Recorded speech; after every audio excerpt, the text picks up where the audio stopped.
M Q M Pakistan کے رہنما فاروق ستار نے 28ویں آئینی ترمیم کو 25 کروڑ عوام کے لیے ضروری قرار دیا۔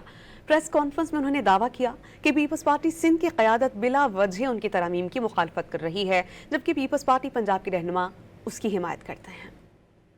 28ویں آئینی ترمیم پاکستان کے 25 کروڑ عوام کو مواقع دینے کے لیے ہونی چاہیے، جو کہ صرف اور صرف ایم کیو ایم پاکستان کی جو آئینی، وہ بھی لے آؤ گے ہری کتاب، ایم کیو ایم پاکستان کی جو آئینی ترمیم ہے اسے 28ویں آئینی ترمیم بنایا جائے۔ اس کے بعد خدا کی قسم پاکستان پیچھے مڑ کر نہیں دیکھے گا۔